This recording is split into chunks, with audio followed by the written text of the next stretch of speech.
Welcome to Sinister Stories, where the shadows move, the rules matter, and what you don't see is sometimes the scariest part. If you love a good scare, stick around, because once you hear these stories, you'll never sleep the same way again. Subscribe, if you dare. I'm Justin. I've owned this junk removal business, Clean Sweep Junk Removal, for 6 years now. Decided I was done working for the man. I remember the day I walked into my old job and said, I'd rather shovel rat crap out of hoarder homes than sit through another motivational Monday meeting. Guess what? I do exactly that now. And honestly, no regrets. My wife and I live just outside of town on a 20-acre homestead. Farm animals, goats, chickens, a borderline psychotic rooster named Clifford who thinks he's top dog. We've got the whole deal. It's peaceful out here. Smells like cow shit half the time, but peace is peace. Anyway, my company's small. Just me and my 2 guys, Jason and Zach. I pay them good because I like them and they work their asses off. We've seen it all. Dilapidated trailers packed floor to ceiling with VHS tapes, rat nests the size of basketballs, and one time we found a cardboard box full of nothing but mannequin heads. Try sleeping after that. Now, I've also seen stuff that probably should have been burned before we ever laid eyes on it. Old family photo albums with, let's say, less than wholesome content. Not to mention a drawer full of Polaroids I swear the homeowner never meant to leave behind. I've seen some things, man. Some funny, some disturbing, and some things just shouldn't be seen at all. But this house? This one was different. It started with a phone call from a realtor. She said they had a property at the end of a long, dead-end road. Old family estate. No power, no water. Hadn't been lived in for at least a decade. The owners were trying to sell, but needed the junk cleared out. I gave her a ballpark bid over the phone. High, but fair for a place that sounded like it was one mouse away from collapsing. We rolled up in the truck with the trailer hitched, coffee in hand, feeling good. Jason had his usual Red Bull and sunflower seeds. Zach was already bitching about the cold. It was mid-fall, that weird part of the year where it's sunny, but your nipples could still cut glass. The house sat at the end of this long gravel drive lined with dead trees. And I swear to God, it looked like something straight out of a horror movie. Big, old, Victorian-style mansion. Broken shutters, ivy crawling up the brick, front porch sagging like an old man's back. It even creaked when we stepped onto it. Of course it did. I remember laughing. This place is haunted as hell, just as I pushed open the front door. And buddy, it sure felt like it. The air inside was stale and cold, and not like normal no-electricity cold. I'm talking cold like the house itself was breathing.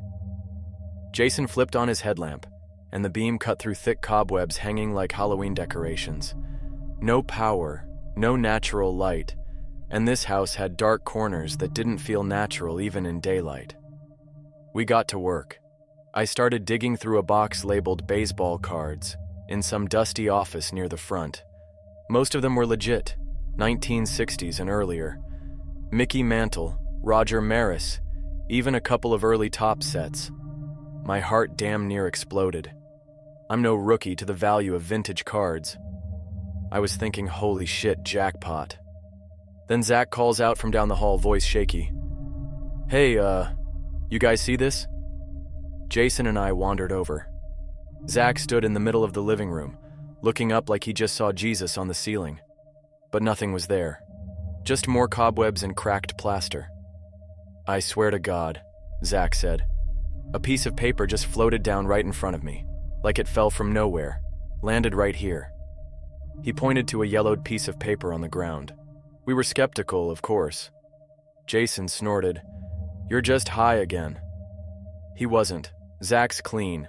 Paranoid as hell, but clean. Still, Zach picked it up and started reading it.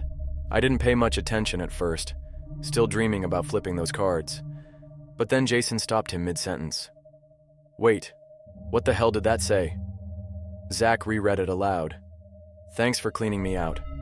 I'm ready for a new family to take. While you're here, please obey the following rules. 1. Don't open any doors that knock first. 2. If the chairs stack themselves, don't unstack them. 3. Avoid the mirror in the upstairs hallway after 3:33 p.m. We looked at him, dead silent for a moment. Then I laughed. What is this, a damn haunted house prank? Zach didn't laugh. It floated down, Justin. I'm serious. All right, I said. Haunted paper, spooky rules, whatever. Let's just get this shit loaded and go. But that's when the chair in the dining room scraped back from the table. On its own. We all froze. Another chair shifted, then another. They spun themselves around and one by one started stacking, legs pointing skyward, balancing like some twisted game of Jenga. Jason muttered, "Oh, hell no." Zach backed up, eyes wide. We're not supposed to unstack them, right? Yeah, I said slowly, my voice dry. Leave 'em be. That's when we heard the knock. From behind the hallway door. 3 slow knocks. Heavy. No one moved. Then the mirror upstairs made a sound like nails dragging across glass.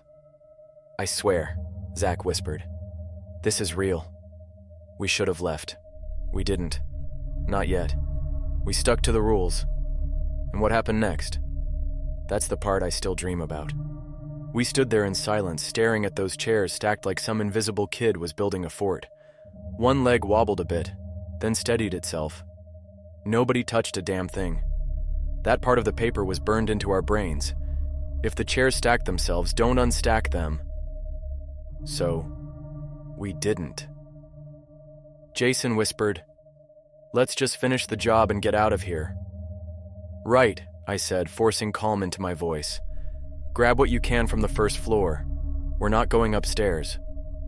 The problem was, the best stuff's always upstairs. People stash valuables in attics and closets trying to hide it from relatives, thieves, or the IRS. But after the knock and the mirror sound, we weren't exactly eager to go exploring. We kept it moving. Hauled out dusty end tables, boxes of old linens, a weird statue of a headless angel. No one said much. Jason hummed quietly like it'd keep the ghosts away. Zach kept side-eyeing every shadow like it owed him money. I walked past the staircase with a busted dresser when something caught my eye. The mirror. That damn mirror at the top of the stairs. Old gold frame. Fancy. Probably worth a few $100 at least. But there was something off about it. The glass shimmered like water, even though the air was still. And there was something inside it. Not a reflection. It looked like the hallway behind me, but darker. Stretched. And standing in the center of that twisted hallway was a figure. Just standing there. Still. Watching. I blinked and it vanished. "Justin," Jason called from the foyer. "You good?" "Yeah," I lied. We finished most of the first floor by lunchtime. That's when Jason made the mistake. He walked into the kitchen to grab a stack of old plates, came back with his arms full, and bumped one of the stacked chairs on the way out. It tumbled to the floor with a loud clack. Zach dropped the box he was holding. "Dude, what the fuck?" "I didn't mean to," Jason snapped, crouching to restack it. "I didn't even—" "Don't touch it," I yelled. "Just leave it." But it was too late. The chair never hit the floor all the way. It froze mid-fall, then slowly lifted, rising back into place on its own like a string was pulling it up. The air shifted. Heavy. That's when all 3 of us heard it, something whispering from the hallway. Like it was just around the corner, dozens of voices speaking all at once. None of it in English. Just this low, muttering growl of syllables that didn't belong in any language I'd heard. My hair stood up. I've been through some shit, but that froze me. Jason backed into the wall, clutching the plates. Zach was damn near shaking. The voices faded like they walked deeper into the house. But I knew then. We'd pissed something off. I looked down at the floor.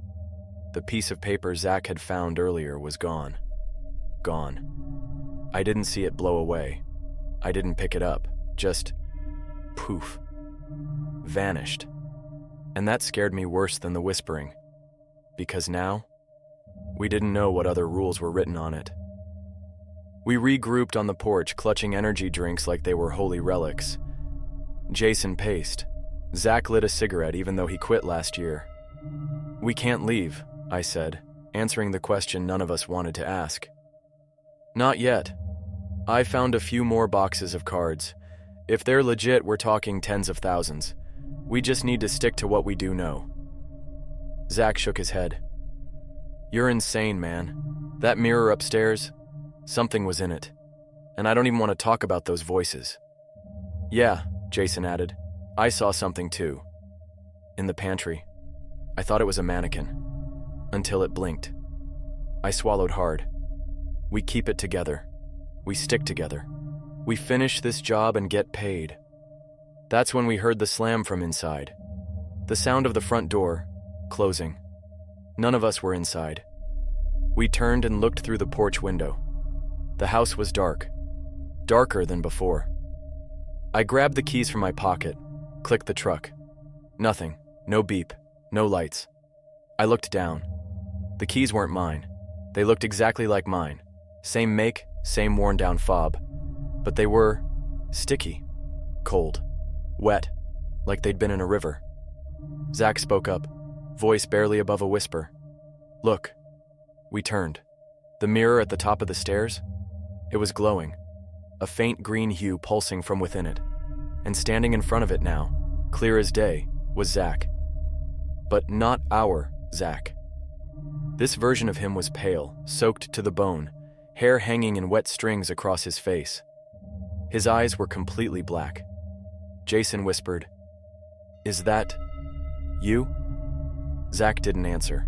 He was staring at his own doppelganger, mouth hanging open in horror. The fake Zach in the mirror raised one hand and pointed straight at him. Then it lunged. Zach collapsed, eyes rolled back, started seizing right there on the porch. Jason screamed. I dropped to my knees, shaking him, yelling his name. His body jerked hard, then stopped. Just as suddenly, his eyes snapped open.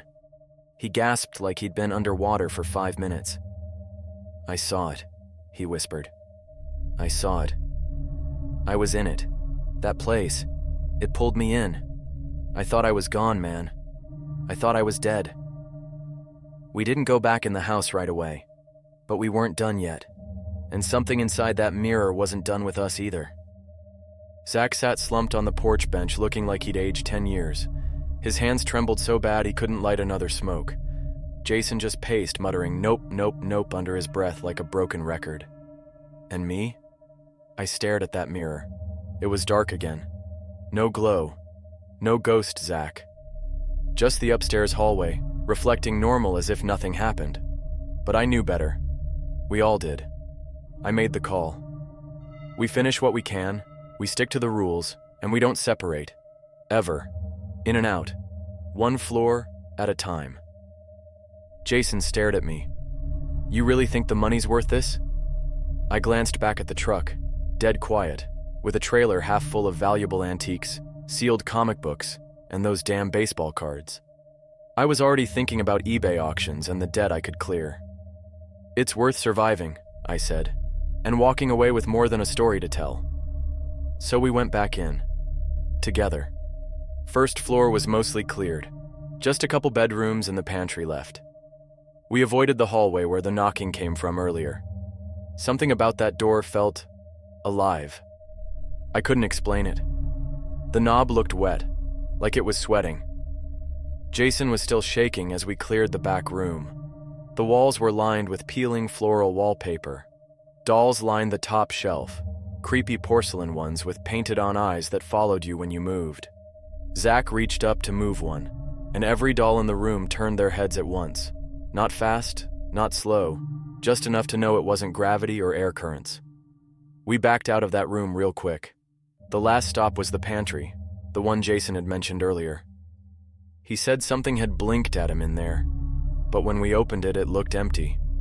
Just some old jars, dusty shelves, and a smell like mold and rotting apples. That's when Jason stopped dead. "The wall wasn't like that before," he whispered. "What do you mean?" He stepped closer, pointing to the back of the pantry. "There was no door before.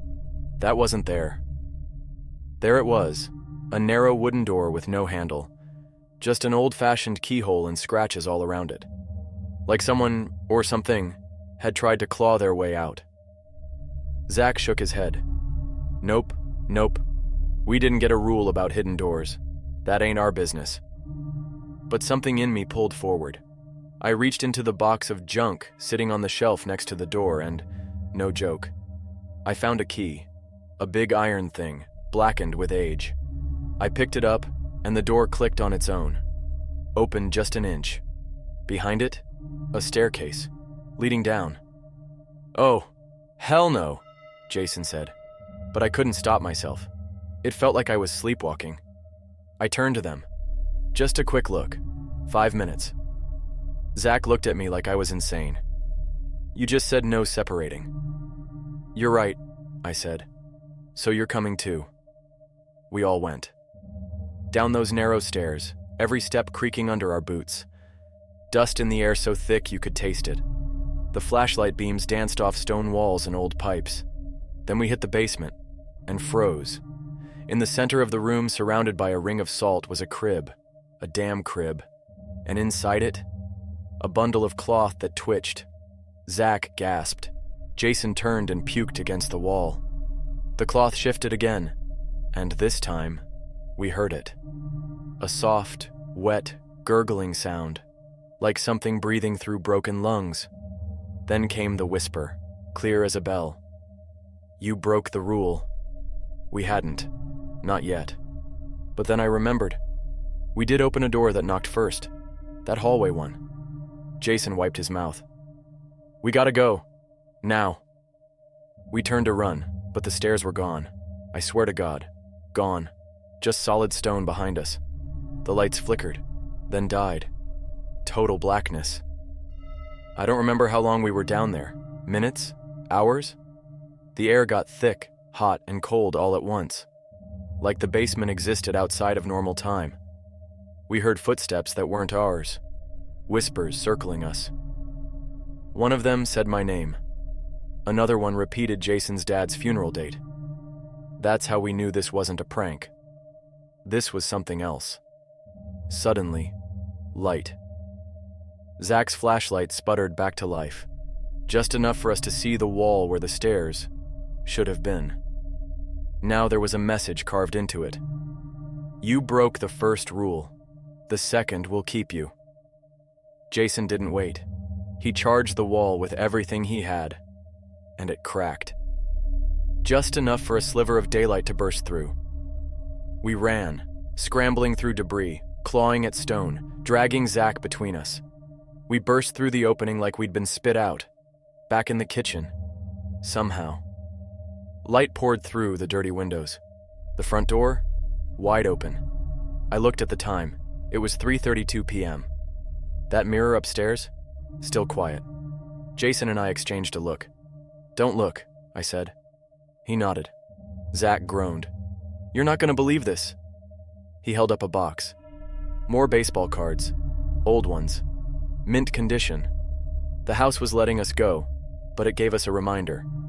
Break another rule and it wouldn't be so forgiving. We loaded the truck in silence. Didn't say a word until we were halfway back to the shop. Even then, the only thing I said was, "We're never going back there." And I meant it. We got back to the yard around sundown and no one said much. We just parked the truck, unloaded a few of the smaller boxes, and made a silent pact not to talk about what happened in that basement. Not until we were damn sure we were far away from that house. But as the sun dipped behind the trees, something felt off. Jason was the first to say it. "Do you feel like something followed us?" I tried to laugh it off. "Buddy, if something did follow us, it's probably riding in the trailer with those creepy dolls you didn't want to throw out." He didn't laugh. Neither did Zach. Zach just stood by the tailgate staring at the box of baseball cards. "I swear one of these moved on the drive back." We both turned to him. He pointed to a Mickey Mantle card in a hard plastic sleeve. It was face down earlier. Now it's face up. I didn't touch it. I walked over, looked at the card, then slowly turned it over. There was writing on the back. Not printed, scratched into the plastic. Rule 3 still stands. Jason backed up so fast he tripped over a gas can and landed in the gravel. Nope. No. This ain't over? Zach looked like he was gonna be sick again. Mirror, he said. It's after 3:33. We didn't look at it, but maybe. We were near it, I muttered. I didn't want to believe it, but the message on the card was too clear. Something from that mirror had followed us. We locked the trailer. I parked it far from the house, out near the tree line, threw a tarp over it and chained the damn thing like it was housing a bomb. That night, my wife noticed something was wrong. I didn't say much, just told her we had a weird job, but she didn't push. She knows when something's bigger than words. That's when the knocking started. Not on our door, not on the walls, underneath the house. 3 slow, heavy knocks. Jason texted me at 3:41 a.m. Mirror in my hallway, wasn't there before? Crack down the middle. Should I cover it? I texted back. Don't touch it, leave it alone. No reply. I called. Voicemail. I didn't sleep. Just sat on the edge of the bed with my shotgun across my lap and the lights on. My wife slept through it. Somehow. By morning, Jason still hadn't responded. I drove over to his place. His truck was in the driveway, door half open, one boot on the porch. I nearly puked when I saw the other one still inside, just sitting at the base of the stairs like someone had stepped right out of it. I called his name, stepped inside. The whole house was silent. Then I saw it. The mirror in the hallway. Cracked just like he said, but not from the outside. From inside the glass, like something had been banging to get out. I saw movement in the reflection. Jason, but not Jason. His face was wrong, twisted, too long. His smile curled up past his cheekbones. He was waving. I ran. Zach called me that night. I hadn't heard from him since the landfill drop-off. You need to come over, he whispered. I think I'm being watched. Don't open any doors that knock, I reminded him. You remember the rules. There are more, Justin, he said. They weren't all on that paper. I found a second sheet, in my damn jacket pocket. I went to Zach's house immediately. When I got there, he looked like hell. Bags under his eyes, fingers twitching. He showed me the paper. It was the same style, same handwriting, burnt around the edges, like it had survived a fire. Additional rules. Continued. 4. Do not take anything from the house unless it gives it to you. 5. If a second version of yourself appears, don't speak to it. Don't even look at it. 6. The house can move. If it finds you again, you'll know. I looked at him. We took things. Zach nodded. I took a lighter from the master bedroom. I didn't even think about it. And the cards? We both looked at the box. Still sealed. Still full. But the top card had changed again. It was blank now. Just that scratched-in message on the back. Next time it won't be cards. We burned the lighter that night. Zach dumped it in a fire pit and stood back like it was about to explode. The fire roared. I mean, roared. Like gasoline had been poured on it. But we hadn't touched it. We backed away and watched the flames flicker until they were nothing but embers.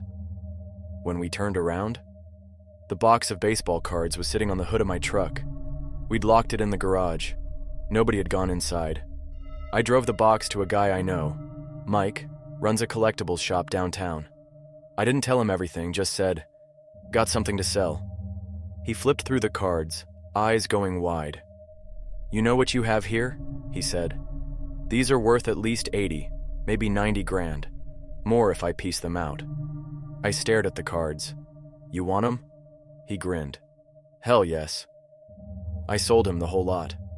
And when I got home, there was a note pinned to my front door, in that same handwriting. "Thanks for obeying. This time." After I sold the cards to Mike, I figured it was done. Maybe we'd skirted past the worst of it by playing along. We followed the rules, well, most of them. And yeah, things got hairy, but we were still breathing. Jason, on the other hand, We hadn't heard a word since the mirror incident. Zach and I checked his house one more time. Everything was still there. Furniture, truck, even his phone still sitting on the counter. But no Jason. Just that mirror in the hallway, now covered with a sheet we taped down like it was made of uranium. We tried not to look at it, even under the sheet. Zach spoke first. "Think we should break it?" I shook my head. "You saw the rules. Mirrors are off limits. That thing's a portal or trap or whatever. Either way, it ain't ours to touch." We left Jason's place and didn't go back. A week passed. Life sort of returned to normal, but there were cracks in it, literal and metaphorical. Zach called me one morning panicked. Said a second version of himself had been watching him from across the street, just standing in the cornfield, wearing the same clothes he wore the day of the house job. Didn't move, didn't speak, just stared. "I closed the blinds," Zach whispered. "I didn't look back. I haven't seen it since." That same night, I woke up around 2 a.m. to a knock on my front door. 3 knocks. Slow. Solid. I didn't move. I just sat up in bed, heart thumping like a jackhammer. My wife rolled over and mumbled something, still half asleep. I waited. 5 minutes passed. Nothing. Then I heard it again, but this time, from inside the house. Knock, knock, knock. I grabbed my shotgun and crept through the hallway, flipping on every light as I went. Nothing at the front door. Nothing on the back porch. But then I saw it. A trail of muddy footprints. Bare feet. Leading down the hallway toward the mirror in our guest bathroom. I opened the door. Empty room.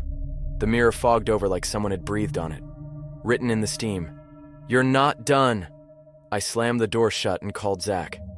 "Pack a bag," I said. "We're going back." He didn't argue. The next day, we drove back to the old house. The realtor never followed up on the job. Nobody had called to say it sold. When we pulled up the gravel road, it looked just like before. Like time had frozen the place. We stepped out of the truck and I felt it again. That pressure in the air. Like the house was watching. The front door was cracked open, waiting. We stepped inside. The chairs were gone. The basement door seal shut. No sign of the crib. No sign of the whispers or the flickering lights. It was almost empty. Like the house had drained itself. Or maybe it had given us everything it wanted to. That's when we found it. In the living room, sitting neatly on the floor. A final piece of paper. Last Rule 7. The house always takes one. 8. If you return after the trade is made, you must offer something greater. 9. To truly leave, bury what it gave you. Burn what you brought. Never speak of this place again. Zach swallowed hard. It took Jason. I nodded. And we brought back cards, antiques, and all that crap. So we owe it something. I didn't want to do it. But I knew what had to be done. We drove the trailer to the landfill, dumped every last thing from that house, every creepy porcelain doll, every dusty book, every silver spoon and scratched up painting. Then we found a spot back on my property near the tree line and dug a hole, 6 feet deep. In it we placed a box, not of valuables, but the mirror from Jason's house. We didn't break it. We didn't look in it. We just wrapped it tight in cloth, dropped it in the hole and buried it. I burned the gloves and boots I wore that day. I burned the hoodie I found in the master closet, the one I'd kept without thinking. I burned the trailer tarp too, just to be safe. Zach did the same with the lighter and a gold ring he'd snuck out of a jewelry box. We stood in silence as the fire died. The air felt different afterward. Lighter.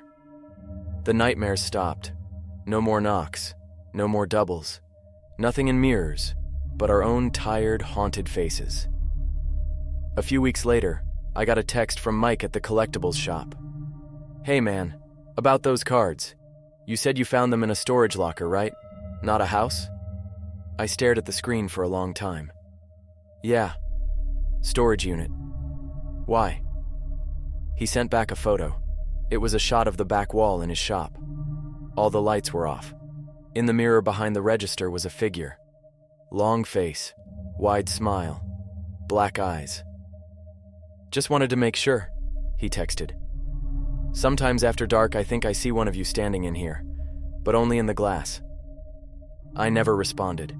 Zach and I still run clean sweep junk removal. Business is booming. We keep things light. We tell funny stories. We play music while we load up trailers and clean out garages. But there's one job we never talk about. We never go near that house again. And if someone calls us for a clean out at the end of a dead-end road, I bid it high. So high they usually never call back. And if they do, I don't answer. Because that house, it already took its one. And if I ever go back, I don't think I'd leave again.